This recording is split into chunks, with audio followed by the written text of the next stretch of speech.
Assalamualaikum warahmatullahi wabarakatuh. Perkenalkan, saya Nurdatul Rofila. Saya mahasiswi Stekes Widyagama Husada Malang, kelas 5A Keperawatan. Di video kali ini saya akan membuat video terkait dengan bagaimana sih cara kita memasak sayur dengan benar.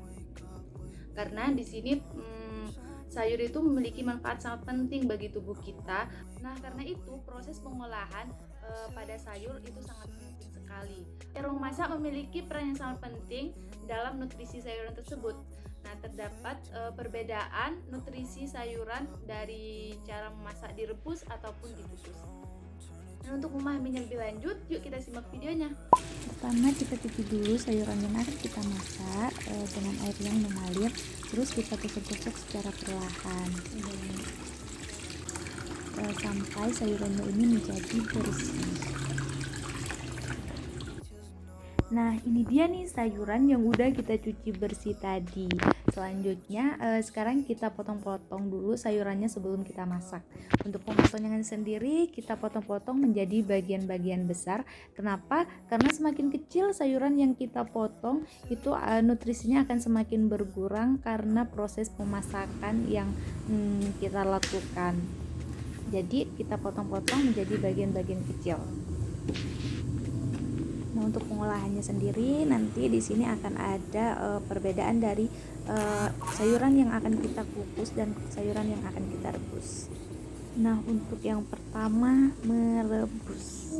Nah, ini melibatkan kontak antara air dan sayuran sehingga air menarik senyawa-senyawa aktif dari sayuran itu sendiri atau bisa kita sebut dengan ekstraksi. Nah, hal ini menyebabkan kandungan nutrisi dari bahan yang direbus akan hilang. Menurut konsultan gizi Oncon Johnson, merebus dapat mengurangi kadar polifenol sebesar 38%, sedangkan fungsi dari polifenol sendiri sebagai antiinflamasi untuk menjaga kekebalan tubuh, dan merebus juga dapat menghilangkan antioksidan karena antioksidan tersebut larut dalam air. Nah, selanjutnya dikukus.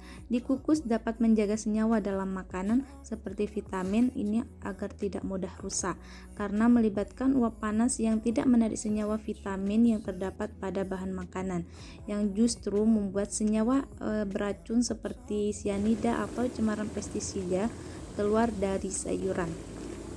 Menurut ahli diet Michael Denby, dikukus dapat mempertahankan zat gizi sehingga 82%. Nah, selain itu ada penelitian yang menunjukkan bahwa mengkukus sayuran dapat meningkatkan kandungan gizi dalam sayuran.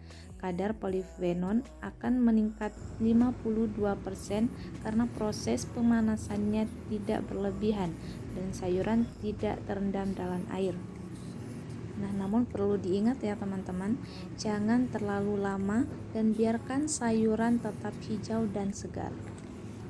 Nah, setelah sayuran sudah matang, untuk menghindari banyaknya zat gizi yang akan hilang dalam proses pengolahan, sayuran yang tadi kita rebus dalam bagian-bagian besar dan saat untuk kita sajikan, kita baru bisa memotong dalam bagian-bagian kecil sayuran. Baik teman-teman, terima kasih sudah menyaksikan. Oke, sekian dari video kali ini, semoga bermanfaat.